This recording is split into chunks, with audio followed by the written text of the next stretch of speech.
आइए अब खबरों को विस्तार से जान लेते हैं। ऑपरेशन संजीवनी के तहत नशा तस्करों पर नकेल कसने का अभियान जारी है। डोडा पुलिस चौकी की जानिब राष्ट्रीय राजमार्ग 244 पर एक नाका लगाया गया। चेकिंग के दौरान एक स्विफ्ट कार को रोका गया। जब तलाशी ली गई तो कार में सवार 3 लोगों के पास से हेरोइन जैसे पदार्थ बरामद किया गया। इस संबंध में डोडा में मामला दर्ज किया गया है और मामले की जांच शुरू कर दी गई है।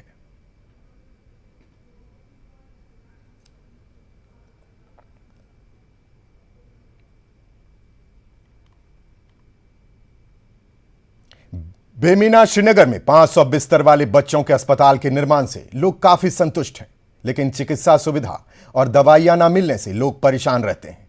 लोगों को दवा लेने के लिए काफी दूर जाना पड़ता है, जिससे उन्हें परेशानी का सामना करना पड़ता है। बेमीना श्रीनगर से पेश है आबिद हुसैन की ये खास रिपोर्ट। बेमीना श्रीनगर में ये 500 बेड वाले चिल्ड्रंस अस्पताल की नई बिल्डिंग है। इसके बनने से लोग काफी मुतमईन हैं, मगर इस अस्पताल में मरीजों के लिए दवाई की कोई सहूलत नहीं है। हालांकि यहाँ दवाई का एक स्टोर तो है, मगर सारी दवाइयाँ यहाँ नहीं मिलती। लोगों को दूर पैदल सफर तय करके मार्केट से दवाई खरीदनी पड़ती है। बहुत अच्छा हॉस्पिटल है, लेकिन दवाई लेने के लिए हमें बाजार बहुत दूर जाना पड़ता है। यहाँ तक कि तकरीबन 1 किलोमीटर का फासला है। हमें अभी डॉक्टर ने ये मास्क को बांध देने के लिए दवाई लिखी है। हमें जाना पड़ता है जेवीसी हॉस्पिटल के पास। यहाँ पे दवाई की कोई फैसिलिटी नहीं है। यहाँ पे सिर्फ खाली एक दुकान पड़ी है, उसके पास जाते हैं बोलते हैं हमारे पास नहीं है। हमें बाजार जाना पड़ता है, बहुत दिक्कत होती है। अच्छी फैसिलिटीज है, डॉक्टर भी अवेलेबल है, सब कुछ है, लेकिन एक प्रॉब्लम हो रही है, हमें दवाई यहाँ पे नहीं मिल रही है। यहाँ पे कोई मेडिकल शॉप अवेलेबल नहीं है। हमें 1 किलोमीटर पैदल जाना पड़ता है, वहाँ से दवाई लानी पड़ती है, फिर डॉक्टर को दिखानी पड़ती है। अगर कोई दवाई गलत होती है फिर वापस जाना पड़ता है पैदल। आपको बता दें कि यह अस्पताल नेशनल हाईवे के रूबरू बनाया गया है और अस्पताल जाने के लिए या तो सड़क पार करनी पड़ती है या फिर घूम घूम कर जाना पड़ता है, जिसकी वजह से अक्सर सड़क हादसे का खतरा बना रहता है। लोगों ने कहा कि इस पर भी सरकार को कुछ सोचने की जरूरत है। मैं आज यहाँ से 4 दिन से हूँ, लेकिन मैं रहता हूँ यहीं पे। जो दूर से आता है उसको बहुत बड़ी प्रॉब्लम बन जाती है। वहाँ तक 2-2.5 किलोमीटर है, वो वहाँ से बहुत बड़ी प्रॉब्लम बन जाती है। वहाँ से दवाई लाना पड़ता है, फिर अगर दूसरा दवाई लाना पड़ता है, फिर दूसरे बार जाना पड़ता है। लेकिन यहाँ पे पुल करने के लिए क्रॉस भी नहीं है। 2-3 बार एक्सीडेंट भी होने लगा था, यहाँ पे 2 हुआ। उधर अस्पताल के मेडिकल सुपरिटेंडेंट ने न्यूज 18 के कैमरे के सामने आने से तो इनकार किया, तब इन्होंने कहा कि सरकार की नोटिस में मामला लाया गया है और बहुत जल्द कुछ इकदाम किए जाएंगे। 500 बेडेड चिल्ड्रंस अस्पताल के बनने से लोगों में तो खुशी है, क्योंकि बेहतर सहूलत मिल रही है। लेकिन अगर कमी है वो यहाँ पर दवाई के दुकान की है और नेशनल हाईवे को पार करने के लिए पुल की है। लोगों ने अपील की है सरकार से इसकी तरफ तवज्जो दी जाए और इनको मुश्किलात का सामना न करना पड़े। न्यूज़ 18 के लिए बेमीना श्रीनगर से मैं आबिद हुसैन। डिविजनल कमिश्नर पीके पूले ने बीरबाह बडगाम का दौरा किया, जहां पूले ने ऐतिहासिक जामिया मस्जिद, गुरुद्वारा और गुफा का दौरा किया।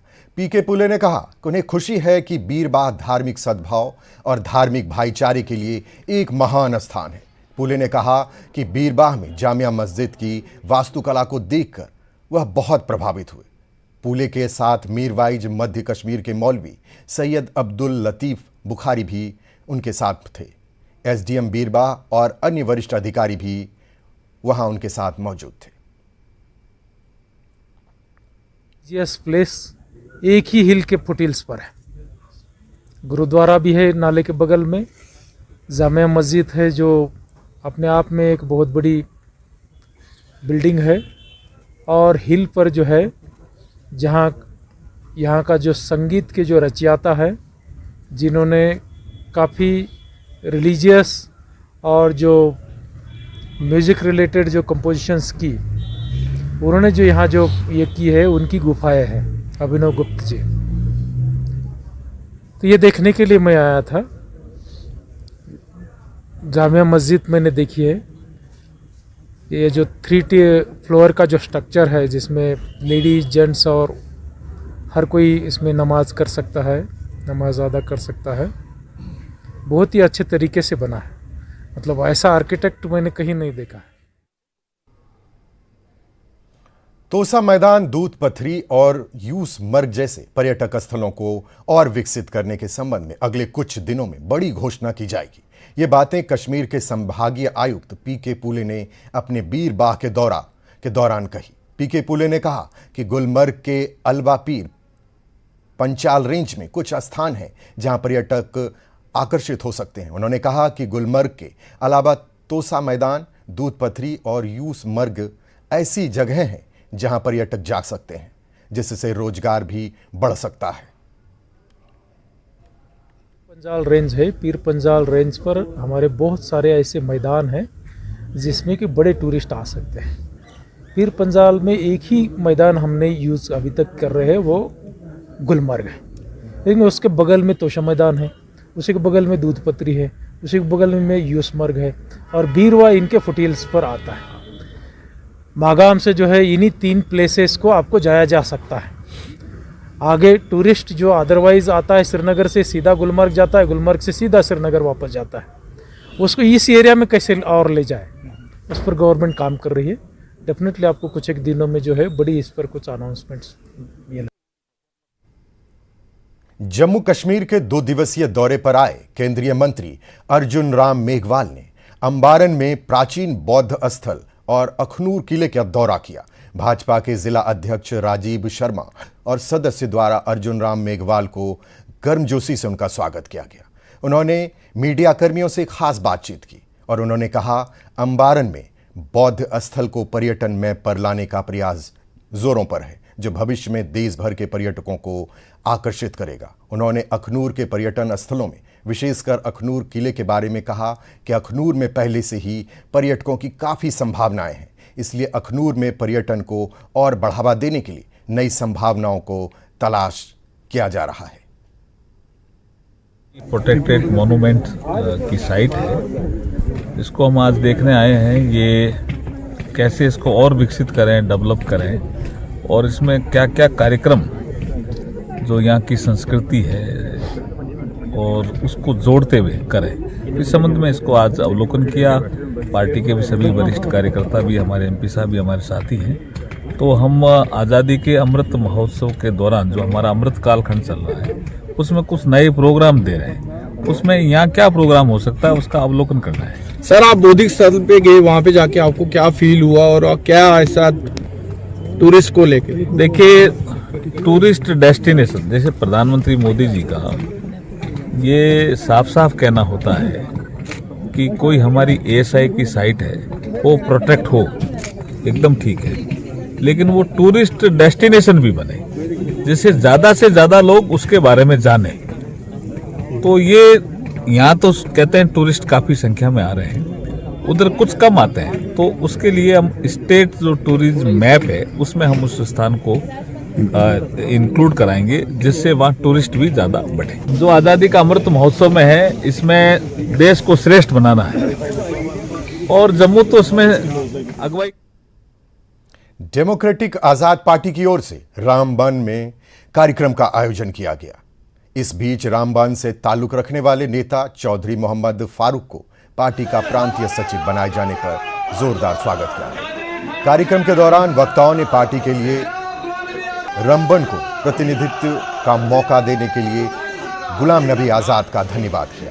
इस मौके पर चौधरी महमूद फारूक ने विरोधियों की आलोचना करते हुए कहा कि गुलाम नबी आजाद के व्यक्तित्व और कार्य से सभी दल बौखलाए हुए हैं।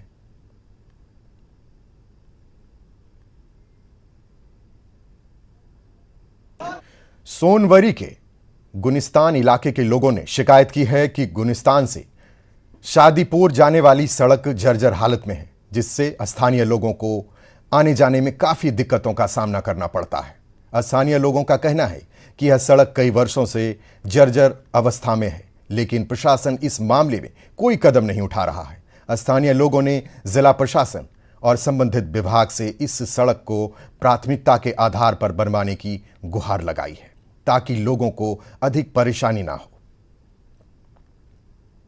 3 किलोमीटर दोब गमित 3 किलोमीटर बराबर यमे बरहन अगर फिलिंग करान वनकस अपील करान बे अक लटे डीसी बांडीपोरा सबस जी ये कर वनकस फिलिंग तम पतन अगर 2-3 लट सर्दी मौसम गत पे मैगडमाइज करान मैगडम त्रावान सह गए बेहतर। एडमिनिस्ट्रेशन तम छ वारिया असल काम करा कहाँ शिकायत बस ये शिकायत रोड बस ये रोड कर ठीक तुम वो सान सड़कन हालात सड़क गम खराब वन वात पकन तक फान गम सड़कन वत वन पकन गाड़ी खाली एक्सीडेंट गसान गसान और योर तो योर शेरित कर सबीला मेहरबानी करो नाल बने योर आब समान पे बेल तुलान खुदा सु कस्टमर जो बेल तुलान दिवास नेरना गाड़ी वाले अजाब गसान। सांभा जिले के नरसिंह दास मंदिर घगवाल में 8 दिवसीय रथ खड़ा मेला धार्मिक उत्साह और उल्लास के साथ शुरू हुआ। मेले में पड़ोसी राज्यों पंजाब और हिमाचल प्रदेश और जम्मू क्षेत्र के अन्य हिस्सों से आए हजारों श्रद्धालुओं ने भाग लिया। सुबह सुबह मंदिर में भक्तों ने आकर नरसिंह भगवान जी के दर्शन किए। मेले के दौरान घगवाल में श्रद्धालुओं की भारी भीड़ देखी जा रही है। मंदिर को फूलों और रोशनी से पूरी तरह सजाया गया है। इस मंदिर में जो हमारे जो है प्राचीन जो नरसिंह मंदिर जी का धाम है, नरसिंह मंदिर में जो भी आके अपनी जो मुरादें रखते हैं वो सभी जो पूरी होती हैं लोगों की। और इस पहाड़ी क्षेत्र के जितने भी लोग जो आते हैं वो अपनी एक आस्था का प्रतीक देकर इस मंदिर की महानता के लिए लोग मस्तक झुकाते हैं और अपना जो वरदान जो पूरा प्राप्त कर सकते हैं। विशेष ये है कि आज के दिन सूर्य नारायण भगवान जो है उनका रथ रहता है, 7 अश्व वाला रथ है, 7 घोड़े उस अश्व में रथ में लगे रहते हैं। तो आज के दिन वो रथ उत्तर दिशा में खड़ा हो जाता है, इसलिए इसको कहते हैं रथ खड़ा। तो ये रथ खड़ा का मेला इस नरसिंह धाम में बड़ा प्राचीन काल से चलता आ रहा है। आप देख ही रहे हैं कितनी भीड़ यहाँ पे लगी हुई है। अभी ऐसी लाइनें बाहर भी लगी हुई हैं, दूर से लोग आते हैं। हम बचपन से आ रहे हैं यहाँ पे और बचपन से ही हम देखते आ रहे हैं यहाँ पे मेला लगता है, ये रथ खड़े का मेला, और बहुत भीड़ होती है। अब जैसे जैसे हम भी बड़े हुए तो भीड़ भी और बढ़ती गई है। थोड़ा कम हुआ था कोरोना में, जैसे थोड़ा बंद हुआ था, लेकिन अभी फिर से बहुत लोग आते हैं और बहुत दूर से आते हैं। हाँ, माना जाता है जैसे गंडमूल में कई बच्चे पैदा होते हैं, उनकी पूजा यहाँ पे कराई जाती है, उसके लिए भी ये बहुत महत्व है इस मंदिर का, तो उसके लिए भी लोग बहुत दूर से यहाँ पे आते हैं।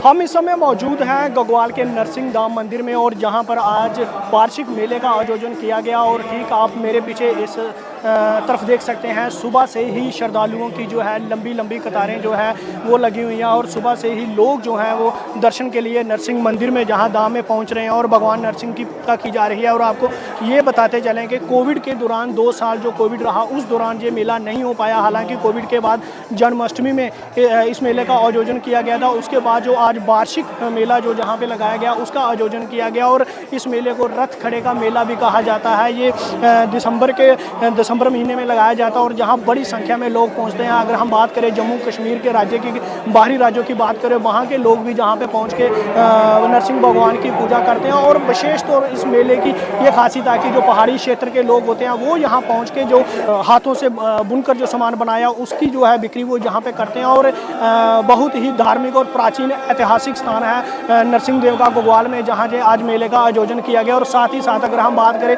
जिला प्रशासन की तरफ से सुरक्षा के कड़े प्रबंध किए गए थे। न्यूज़ 18 जम्मू कश्मीर के लिए सांबा से मैं श्याम सुंदर। मार्शल आर्ट में लड़कों के साथ साथ लड़कियां भी अब हिस्सा ले रही हैं। इस संबंध में जम्मू कश्मीर के एसोसिएशन द्वारा दर्जनों खिलाड़ियों को बंगाल में आयोजित टूर्नामेंट में भाग लेने के लिए भेजा गया है। हंदवाड़ा के विभिन्न क्षेत्रों की लड़कियों ने बंगाल में अच्छा प्रदर्शन करते हुए कई पुरस्कार जीते। इन खिलाड़ियों ने युवाओं से नशे की गतिविधियों से दूर रहने की अपील की। उन्होंने युवाओं से बेहतर समाज के निर्माण के लिए खेल गतिविधियों में भाग लेने पर जोर दिया। सेल्फ डिफेंस के लिए, क्योंकि आजकल बहुत ज़रूरी है गर्ल्स के लिए सेल्फ डिफेंस। मैंने वहाँ से ब्रॉन्ज मेडल लाया और जो मेरी यहाँ से सिस्टर्स हैं इन लोगों ने भी लाया। आपको घर वालों ने साथ दिया कि आप वेस्ट बंगाल जाए खेलने के लिए? जी, घर वालों का बहुत सपोर्ट था। घर वालों ने बोला आप जाओ वेस्ट बंगाल और वहाँ से कुछ हासिल करके लाओ, JNK का नाम रोशन करो। सबों को ये अपील करना चाहती हूँ कि इस ड्रग से दूर रहे, क्योंकि ये ठीक नहीं है। आप सब ज्वाइन करो, स्पोर्ट्स में ज्वाइन करो, मार्शल आर्ट में, कैडो में, तो मेरी अपील ही रहेगी आप ज्वाइन करिए, इसमें ये सब अच्छा नहीं है। हम वेस्ट बंगाल गए थे खेलने के लिए और मैं बहुत ज़्यादा खुश हूँ कि हम इतना दूर गए खेलने के लिए और वहाँ से कुछ हासिल किया। मैं जम्मू और कश्मीर के कोच से बहुत शुक्रगुजार हूँ कि उन्होंने हमें सेल्फ डिफेंस सिखाया और हम आज अपना डिफेंस कर सकते हैं, क्योंकि आजकल के ज़माने में सेल्फ डिफेंस बहुत इम्पॉर्टेंट है और जो हैप्कीडो गेम है वो बहुत ज़्यादा बेस्ट है सेल्फ डिफेंस के लिए। चैम्पियनशिप खेलने गए थे हैप्कीडो 7th नेशनल हैप्कीडो चैम्पियनशिप खेलने गए थे और वहाँ पर हमने कुछ हासिल मेडल्स लाए वहाँ से, जैसे बहुत आदमी सिल्वर मेडल्स लाए, गोल्ड मेडल्स हैं, ब्राउन। कैसा लगा बाहर जाने खेलने के लिए? सब बहुत अच्छा लगा और बहुत एंजॉय किया। डिस्ट्रिक्ट कुपवारा के जितने भी बच्चों ने आज वेस्ट बंगाल जाकर पूरी J&K यूटी का नाम रोशन किया, तो कुपवारा से जितने भी बच्चे इस टीम में शामिल थे, इसका पूरा क्रेडिट मैं अपने DC कुपवारा को देना चाहूँगा, जिन्होंने हमें यहाँ पे जगह दे दी। इससे पहले हमें बच्चों को मार्शल आर्ट सिखाने के लिए, गर्ल्स को सेल्फ डिफेंस सिखाने के लिए कोई फिजिबल जगह मौजूद नहीं थी। तो DC कुपवारा जब पहली बार यहाँ पे आए तो DC साहब जो हैं उन्होंने हमें बहुत ही आलीशान जगह दे दी। आज वहाँ ब्रेक के बाद एक बार आपका फिर स्वागत है। बढ़ते हैं अगली खबर की ओर। डिस्ट्रिक्ट सोशल वेलफेयर डिपार्टमेंट डोडा के सहयोग से डिस्ट्रिक्ट लीगल सर्विस अथॉरिटी ने भद्रवाह ने लैंगिक संवेदनशीलता और संवेदनशीलता और यौन हिंसा की रोकथाम पर जागरूकता अभियान का आयोजन किया। संजीव DLASA मदस्सर फारूक ने महिलाओं के यौन उत्पीड़न की रोकथाम से संबंधित कानून के बारे में जानकारी दी। उन्होंने यह भी बताया कि कैसे एक व्यक्ति की शारीरिक भाषा यह समझने में महत्वपूर्ण भूमिका निभाती है कि वह क्या महसूस करता और करती है। उन्होंने आगे कहा कि चुप्पी और कुछ व्यवहार को प्रोत्साहित करने का अर्थ यह नहीं है कि किसी भी प्रकार की चुप्पी और व्यवहार का स्वागत है।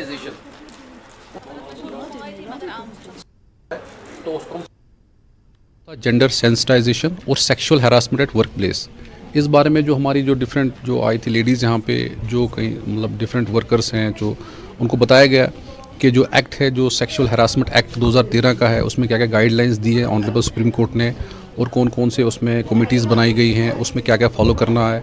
अगर उनके साथ कोई भी ऐसा हैरासमेंट होता है, जो डिफरेंट किस्म के हैरासमेंट अगर उनके साथ होता है, तो उनको अपने प्रॉपर फोरम में जाना है। या लीगल सर्विस के बारे में बताया गया कि अगर इनकी कोई ऐसा कोई प्रॉब्लम होगी तो लीगल सर्विस में आ सकते हैं। बहुत ही इंपॉर्टेंट, औरतों को वुमेन एम्पावरमेंट में हम काम कर रहे हैं, तो ये इनके लिए मैसेज जाना कि सेक्सुअल असॉल्टमेंट क्या है, इनको जानना, इनको इनके बारे में इनके राइट्स जानना, ये बहुत ही इंपॉर्टेंट है और बहुत ही ज़रूरी है। द्रास के युवा अपना स्थानीय खेल को बढ़ावा देने के लिए कोशिश कर रहे हैं। द्रास के युवा अपने स्वयं के खर्च से आइस हॉकी रिंग तैयार की है और नेहरू युवा केंद्र के सहयोग से युवाओं के लिए प्रशिक्षण और क्लस्टर स्तरीय खेलकूद का आयोजन किया जा रहा है। इस अवसर पर द्रास के नूर मोहम्मद मुख्य अतिथि थे।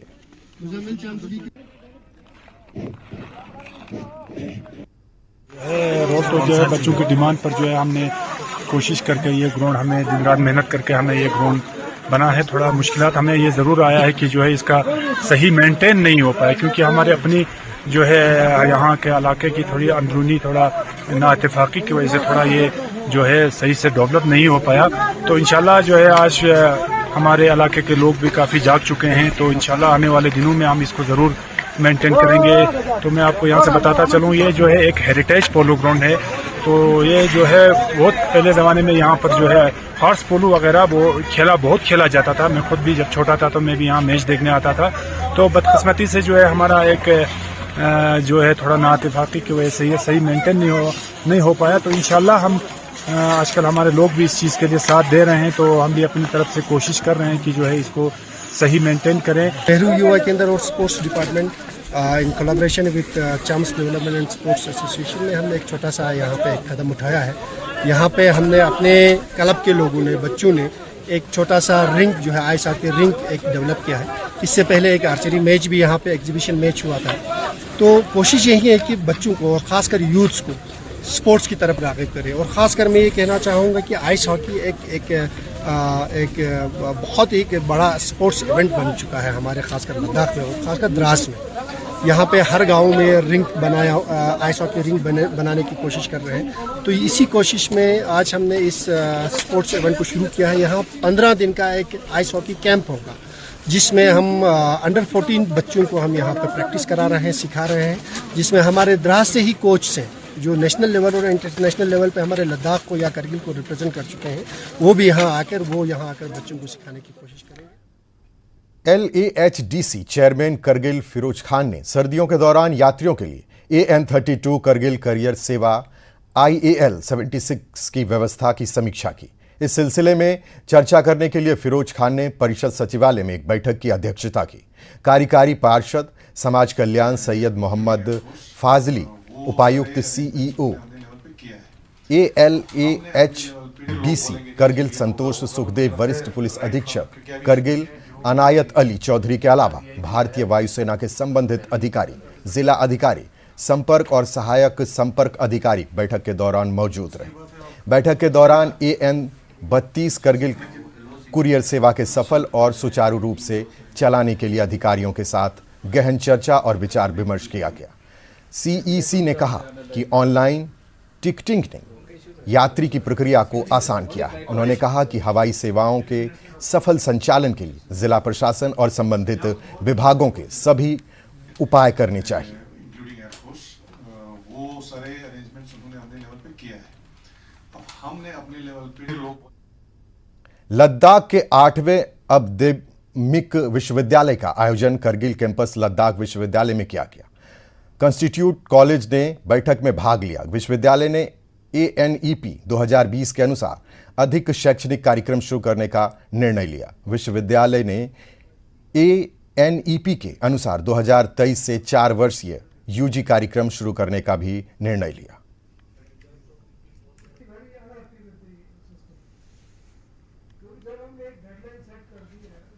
मीटिंग जो है एक रूटीन प्रोग्राम है यूनिवर्सिटी ऑफ लद्दाख के, जिसमें बहुत सारे पॉलिसी डिसीजंस लिए जाते हैं। और अभी सबसे बड़ा एक चैलेंज यूनिवर्सिटी ऑफ लद्दाख के पास है कि नेशनल एजुकेशन पॉलिसी को हमने हर हालत 2020 को इसको इम्प्लीमेंट करना है।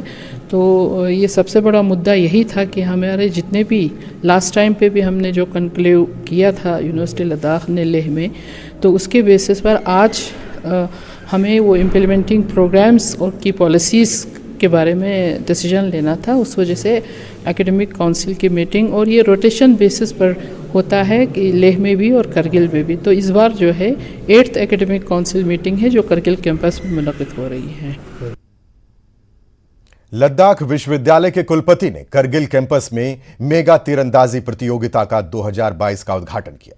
मेगा तीरंदाजी प्रतियोगिता का उद्देश्य तीरंदाजी खेल को बढ़ावा देना और विश्वविद्यालय की गतिविधियों में सामुदायिक भागीदारी बढ़ाना है।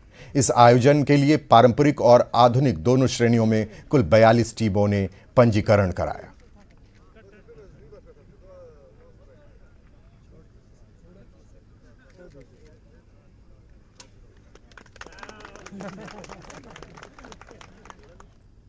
NPS कर्मचारियों के प्रतिनिधि मंडल को सीएम ने पहली कैबिनेट में OPS लागू करने का भरोसा दिया है। सीएम ने सचिवालय के कर्मचारियों के प्रतिनिधि मंडल के साथ बैठक भी की। इस बैठक को संबोधित करते हुए सीएम ने कहा कि राज्य सरकार मंत्रिमंडल की पहली बैठक में प्रदेश के कर्मचारियों को पुरानी पेंशन योजना यानी OPS देने के लिए प्रतिबद्ध है। उन्होंने कहा कि कांग्रेस पार्टी ने अपने घोषणा पत्र में राज्य के लोगों को 10 गारंटियां दी है। राज्य सरकार प्रदेश में इन सभी गारंटियों को चरणबद्ध तरीके से जरूर लागू करेगी।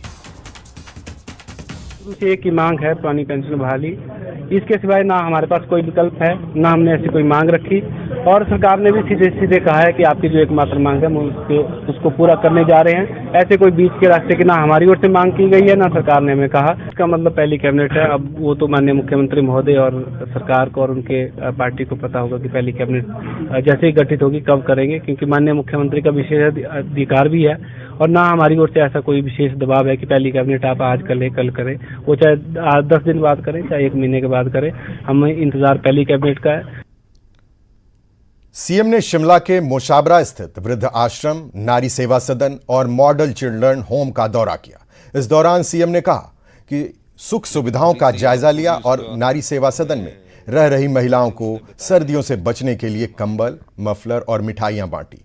यहां सीएम ने सरकारी वृद्ध आश्रम, नारी सेवा सदन, बालिका आश्रम, अनाथालय में रह रहे बच्चों को हर त्योहार पर फेस्टिव अलाउंस देने का ऐलान भी किया, ताकि वो त्योहारों पर अपनी मनपसंद की चीजें खरीद सकें। अधिकारियों को इसके लिए निर्देश दिए गए।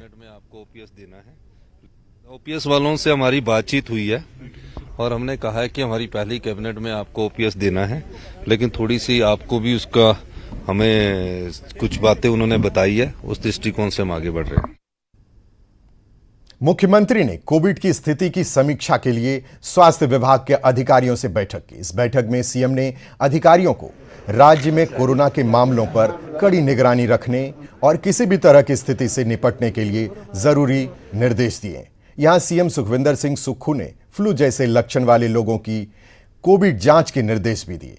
इस बैठक में प्रधान सचिव स्वास्थ्य सुभाषी पांडा ने मुख्यमंत्री को जानकारी देते हुए कहा कि प्रदेश में 2526 ऑक्सीजन वाले बेड और कोविड रोगियों को समर्पित 2046 बेड मौजूद हैं। बैठक में मिशन निदेशक NHM हेमराज बैरवा ने कहा कि राज्य में कोविड के केवल 28 सक्रिय मामले हैं, जिनमें से केवल 3 अस्पताल में उपचाराधीन हैं।